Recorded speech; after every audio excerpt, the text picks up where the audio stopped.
Hoje nós temos um privilégio, irmãos, que é o de apresentar diante de Deus a nossa fidelidade com a realização do sacramento do batismo.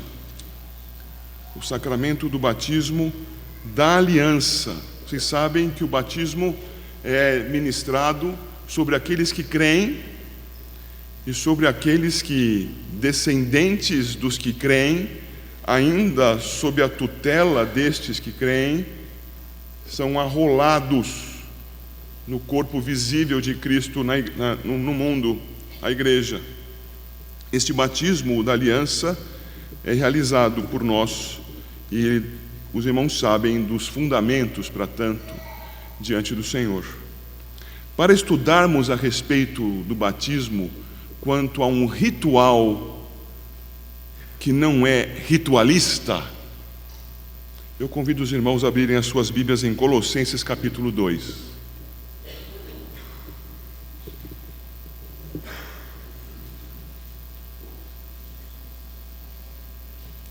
Colossenses capítulo 2.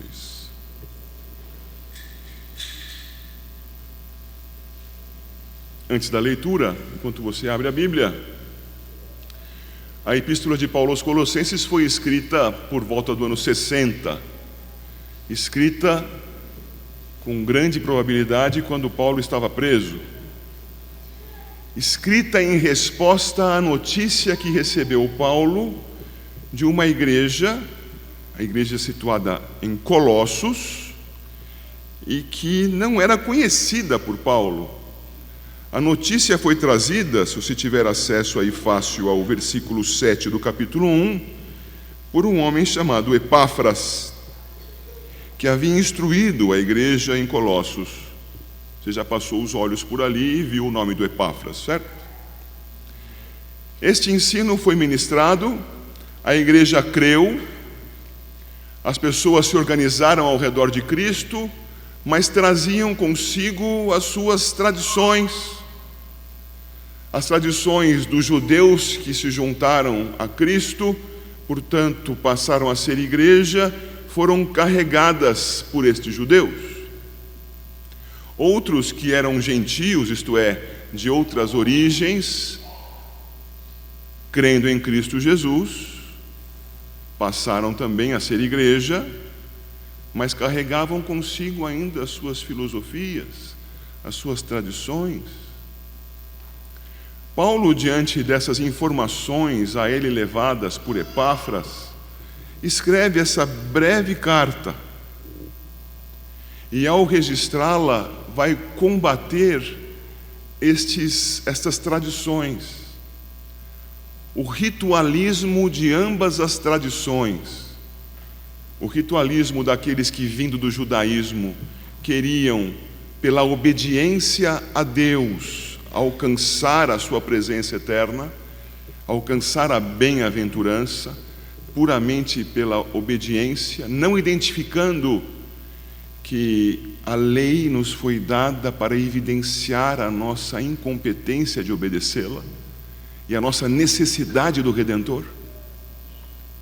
Não percebiam isso e, embora estivessem com a igreja, ainda se aferravam a tradições às quais queriam obedecer em favor da sua salvação. E também aqueles outros de origem gentílica, com outra origem étnica que não a judaica, que queriam manter-se nas suas tradições, nos seus credos, na sua religiosidade mágica, na sua origem ocultista, filosófica, no sentido da religião ocultista, e que, abraçando-se a isso, imaginavam que nos seus rituais iriam alcançar a presença de Deus. Ainda nos nossos dias ainda há muita gente que pensa desta maneira, a maneira ritualista de viver. É comum que você perceba em noites e por vezes também nas manhãs em que é ministrada a ceia do Senhor, um aumento, ainda que pequeno, um aumento na frequência da igreja. Porque algumas pessoas imaginam que aquele culto vai ser mais especial que os outros, porque vai se realizar aquele ritual. O ritual, então, engrandeceria o culto. Não se dão conta de que a obediência a Deus se dá não apenas por sua ordem, mas por nossa submissão em amor ao seu mandamento. Porque já salvos, então movidos por Cristo, vamos honrá-lo com a nossa obediência. E há também as religiões por aí, que nas suas coisas ocultas querem aproximar-se de Deus. Há um sem número de práticas realizadas nas várias religiões com esta imaginação de alcançar aquilo que está oculto, uma elevação espiritual, um engrandecimento da própria pessoa por meio de rituais. Assim são grande parte também das sociedades secretas. Buscam elevação espiritual, buscam engrandecimento do homem por meio de rituais. Meus caros, o texto que nós vamos ler vai combater isto que eu chamei no boletim aí de a rede, a fim de que nós sejamos desembaraçados da rede do ritualismo, a rede do rito pelo rito, de agirmos diante de Deus cumprindo ordens sem identificar as suas causas, sem identificar aquele a quem obedecemos, sem perceber que a nossa relação com Ele é estabelecida não no rito, mas em Cristo. Cristo é o mediador. Ele nos deu 2 ritos, sim, a cumprirmos, mas que devem ser feitos em nosso coração. Circuncidai, pois, o vosso coração, crendo nele, depositando nossa confiança exclusivamente nele, e nessa confiança, fazendo aquilo que ele determinou, nunca ao inverso. Então eu peço a que você, por favor, vá comigo ao capítulo 2 da Epístola aos Colossenses e acompanhe a leitura dos versos 8 a 15. Cuidado que ninguém vos venha enredar com sua filosofia e vãs sutilezas, conforme a tradição dos homens, conforme os rudimentos do mundo, e não segundo Cristo, porquanto nele habita corporalmente toda a plenitude da divindade. Também nele estáis aperfeiçoados. Ele é o cabeça de todo o principado e potestade. Nele também fostes circuncidados, não por intermédio de mãos, mas no despojamento do corpo da carne, que é a circuncisão de Cristo, tendo sido sepultados juntamente com ele no batismo, no qual igualmente fostes ressuscitados, mediante a fé no poder de Deus que o ressuscitou dentre os mortos. E a vós outros que estáveis mortos pelas vossas transgressões, e pela incircuncisão da vossa carne, vos deu vida juntamente com ele, perdoando todos os nossos delitos, tendo cancelado o escrito de dívida que era contra nós, e que constava de ordenanças, o qual nos era prejudicial, removeu-o inteiramente, encravando-o na cruz. E despojando os principados e as potestades, publicamente os expôs ao desprezo, triunfando deles na cruz. Oremos a Deus. Ó Deus, ilumina a nossa mente, Senhor. Concede-nos, Senhor Deus, o discernimento a respeito do que significa mandamento para a vida e mandamento para a morte. Obediência conforme a vida e obediência para a morte. Concede-nos, ó Deus Santo, vivermos diante de Ti por meio da fé no nosso Redentor, que é Jesus. Concede que assim, Senhor Deus, não vivamos por simples práticas, não tenhamos simples práticas como alguma vantagem, como alguma moeda de troca a ser apresentada diante de Ti, segundo a qual deveremos ser obrigatoriamente por Ti abençoados. Concede-nos a bênção, Senhor, de estudar a Tua palavra e aprender, Senhor Deus, a nos livrarmos da rede do ritualismo. Em nome de Jesus oramos. Amém. Irmãos, a rede é anunciada logo no verso 8. Cuidado com a rede. Cuidado que ninguém vos venha enredar com sua filosofia e vãs sutilezas conforme a tradição dos homens, conforme os rudimentos do mundo.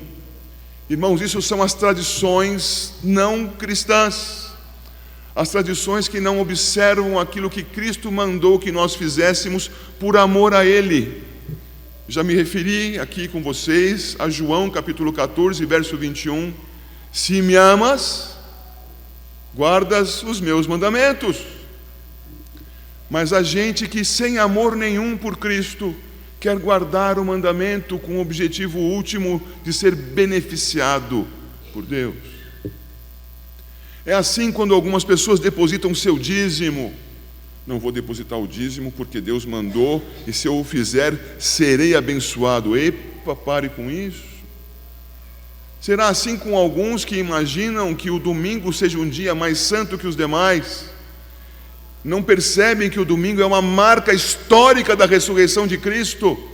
Não percebem que o domingo é o dia em que, reservado para o culto, torna-se especial por nele recordarmos do Cristo que ressuscitou dos mortos no primeiro dia da semana. Então separam este dia como se fosse um dia a ser idolatrado. Não é. Algumas pessoas, isso está cada vez menos usual, mas ainda existe, tem a palavra pastoral como a palavra de Deus. Pastor falou, não pode descumprir. Pastor falou, é revelação divina. A palavra diz, examinai as Escrituras.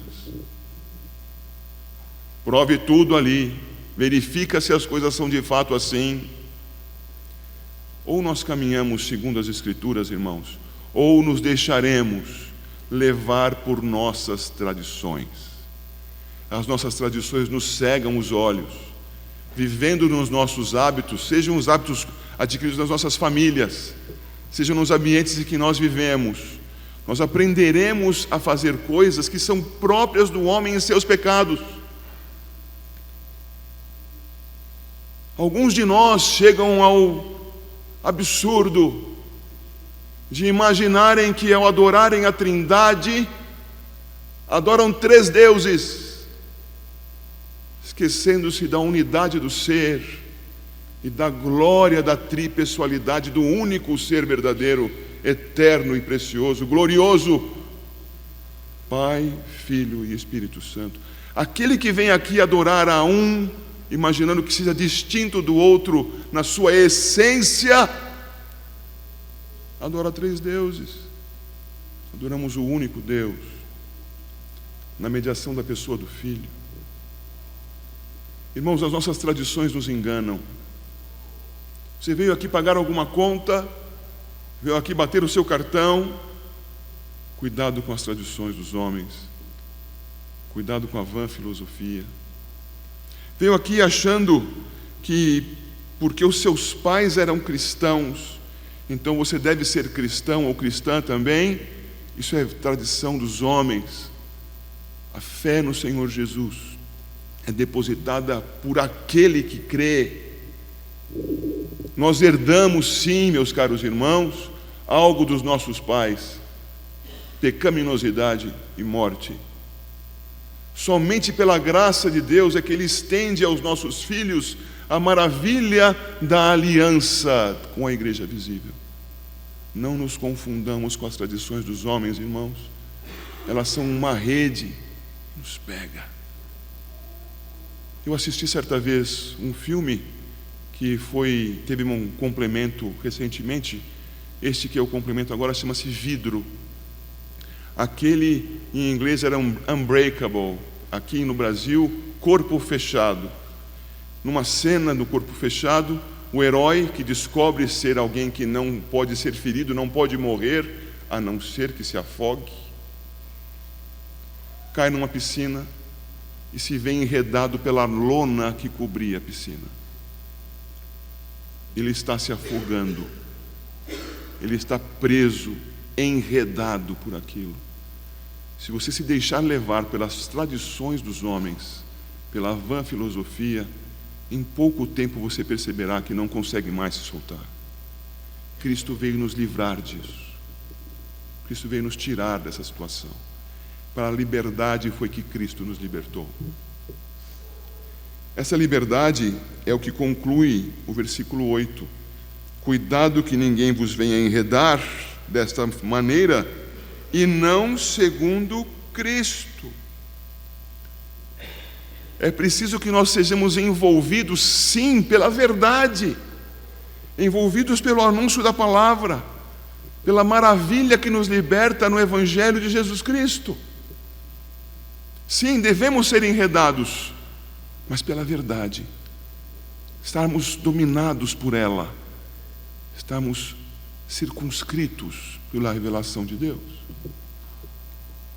Cuidado com a rede da vã filosofia. Por que é que nós nos mostramos ritualistas? Por que Paulo está escrevendo isto e registra o que vem a seguir dos versículos 9 a 15? Primeira coisa que nós fazemos no nosso ritualismo, irmãos, é não identificar a dupla natureza de Cristo. Muitos cristãos não identificam a dupla natureza.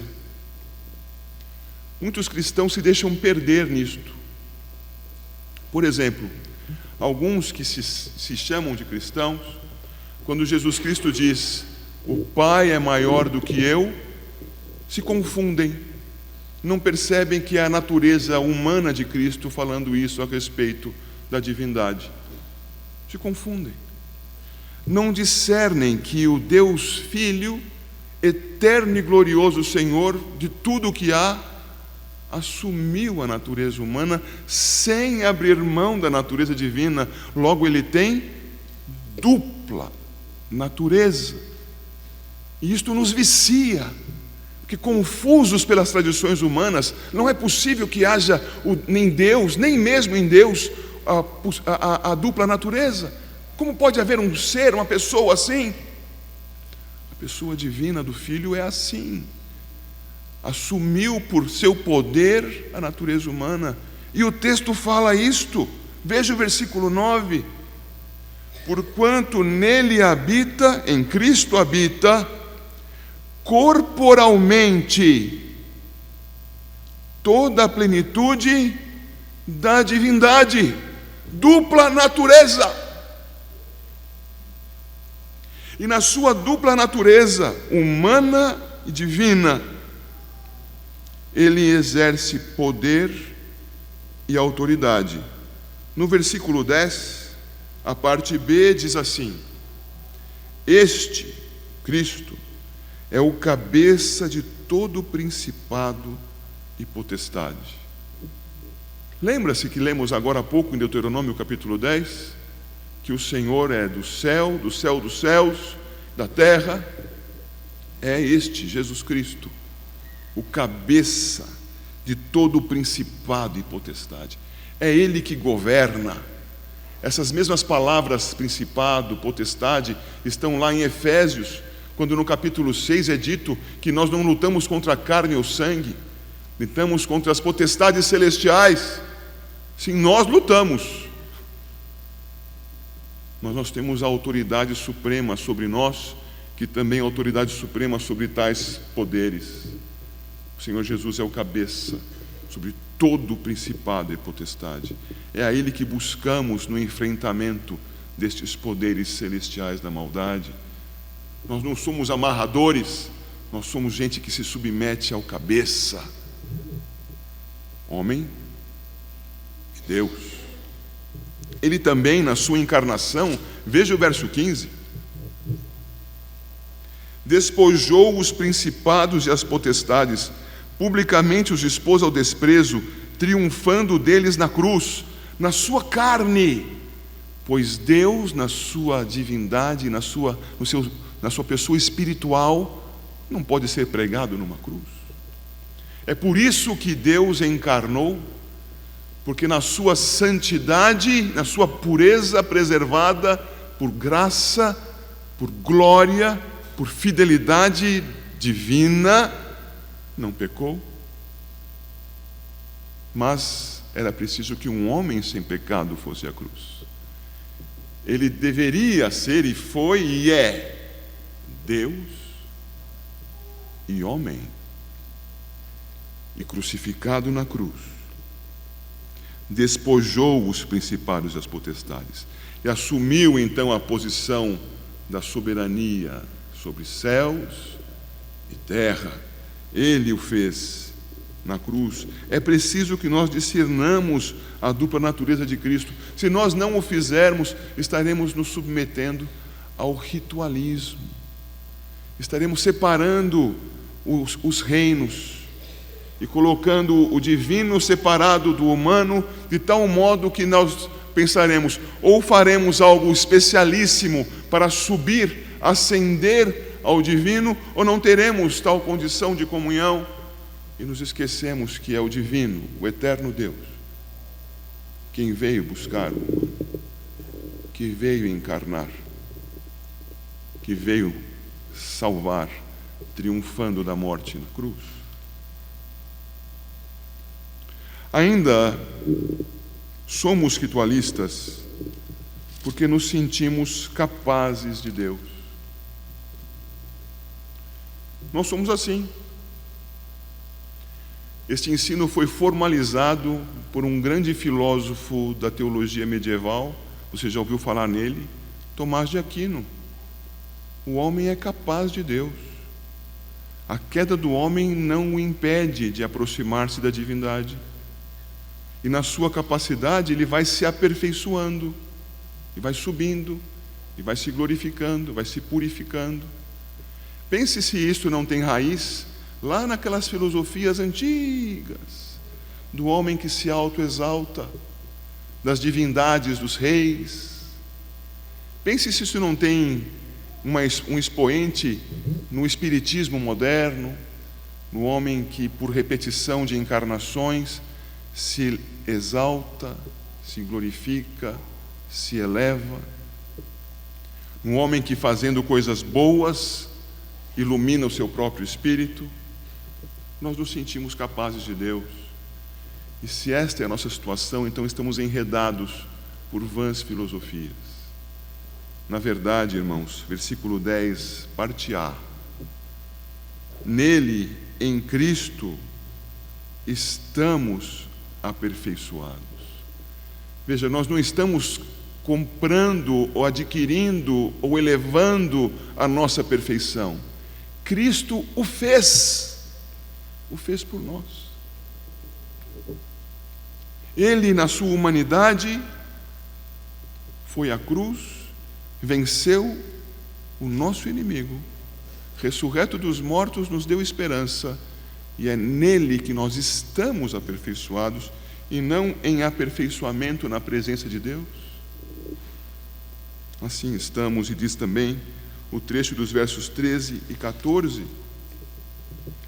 e a vós outros que estáveis mortos pelas vossas transgressões e pela incircuncisão da vossa carne, vos deu vida juntamente com ele, perdoando todos os nossos delitos, tendo cancelado o escrito de dívida que era contra nós e que constava de ordenanças, o qual nos era prejudicial, removeu-o inteiramente, encravando-o na cruz. O que o texto está nos dizendo é que, enquanto buscarmos ter relação com Deus, tão somente por fazermos coisas, por cumprirmos rituais, estaremos, na verdade, nos afastando dele, estaremos consagrando a nossa morte. O Senhor agiu sobre nós quando nós éramos mortos. Veja de novo o início do verso 13: a vós outros que estáveis mortos nas vossas transgressões. Você conhece o argumento? Que morto faz algo? Que morto se manifesta diante de Deus? Morto algum? Estando nós mortos, Ele agiu sobre nós e nos perdoou os nossos delitos. Ele agiu sobre nós e cancelou a nossa dívida. Ele realizou. Nós cremos. Não é isso que diz o versículo 12 na sua porção final? Fostes ressuscitados mediante a fé no poder de Deus, que ressuscitou a Cristo dentre os mortos. Então, irmãos, nós devemos nos colocar diante do Senhor, não no sentido ritualista, pensando que, por fazermos certas coisas, então seremos aceitos. Ou, por fazermos certas coisas, então seremos elevados. O primeiro sentido é o judaico, fazendo sou aceito. O segundo é o gnóstico, fazendo sou elevado. E nem outros são verdadeiros. Somos redimidos porque Ele, agindo sobre nós, colocou em nós fé, e crendo nele, somos perdoados. Então, vendo essas coisas, irmãos, que marcam o ritualismo, Paulo registra aqui algo que é ritual. Indo contra o ritualismo, ele anuncia um ritual que vai ter que ser compreendido, um ritual que não pode ser executado tão somente porque foi determinado que assim seja, que ou você compreende, e voltando para Deuteronômio, tem o seu coração circuncidado, ou você crê de fato nisso, ou então é mero teatro, é uma realização que busca alcançar favor de Deus. E Deus é gracioso, Deus salva porque quer. E ao olharmos então para os versos 11 e 12, percebemos o sinal da aliança da vida.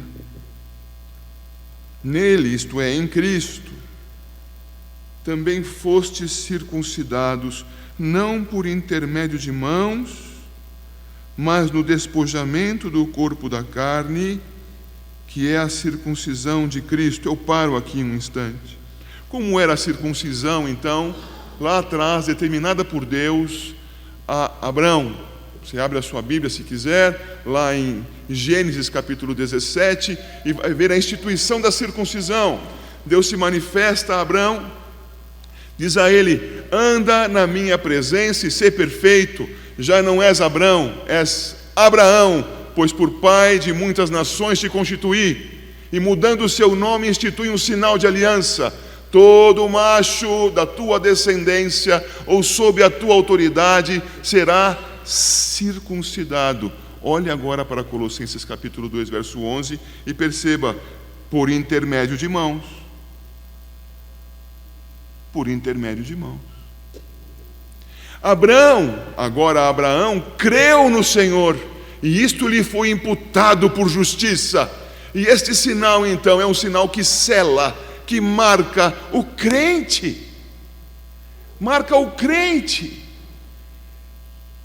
E no caso de Abraão, e a partir dele, aqueles que estão sob a sua autoridade em casa. O filho de Abraão foi circuncidado. Assim foi também Isaque na promessa ao 8º dia. E se você não se recorda, assim foi o Senhor Jesus ao 8º dia. O sinal da aliança foi feito por mãos, mas Cristo derramou todo o sangue que precisava ser derramado. Cristo derramou como oferta única e suficiente, uma vez por todas, o sangue da aliança. E tendo feito isto, não há mais lugar para a circuncisão. Logo, o autor aqui, nosso irmão Paulo, escreveu: fostes circuncidados não por intermédio de mãos. Fostes arrolados neste corpo visível de Cristo, na esperança de que pela fé isto tenha sido feito no corpo invisível, na igreja eterna do Senhor. Fostes arrolados pelo despojamento do corpo da carne, que é a circuncisão de Cristo. Ele vai explicar isso no verso 12, mas eu antecipo aqui. Irmãos, na circuncisão era tirado um pedacinho do órgão sexual masculino, chamado prepúcio. Era um sinal. Aqui Paulo se refere ao despojamento do corpo da carne. O batismo é muito mais amplo que a circuncisão. Se na circuncisão era um pedacinho que era removido para marcar aquela pessoa, aquele homem, para que ele não se misturasse com outros povos, para que ele tivesse um anúncio que o preservasse da mistura, o cristão, ao ser batizado, tem a sua vida inteira consagrada, não apenas o seu órgão sexual. Ele abre mão da sua vida, ele se despoja do corpo da carne. E vejam se não é isto que diz o próximo verso: tendo sido sepultados juntamente com ele no batismo, no qual igualmente fostes ressuscitados mediante a fé no poder de Deus que o ressuscitou dentre os mortos. A primeira parte do verso 12, tendo sido sepultados juntamente com ele no batismo. Abertura completa de mão. Minha vida não é mais minha. Eu agora sou discípulo de Cristo. Não é este ou aquele aspecto da minha existência que está entregue a Ele. É tudo. Ele cumpriu tudo o que eu não poderia cumprir. Ele me livrou do peso total da minha iniquidade, de todo o preço da minha dívida. Ele me justificou totalmente. Logo, o que sou eu diante dele? Sou totalmente entregue para o louvor da sua glória. E o batismo simboliza isto. O batismo não realiza isto. O batismo não faz com que o batizado, depois de receber água sobre a sua cabeça, ou conforme o texto aqui faz crer, tenha sido imerso em água. O batismo em si não transforma a vida de ninguém, a não ser que você creia que ficar molhado faça diferença no sentido existencial e eterno do seu ser. Vamos passar o dia na piscina. Não, irmãos. Ele está dizendo de alguma coisa que é interna, feita por fé, e que, crendo, então, tem um símbolo. O símbolo tem significado a partir do próprio Deus em quem cremos, nunca ao inverso. É por isso que o verso 12 vai terminar, eu já li isso 2 vezes e repito, no qual igualmente fostes ressuscitados, mediante a fé no poder de Deus que o ressuscitou dentre os mortos. É assim, irmãos, que nós caminhamos em direção ao batismo da aliança.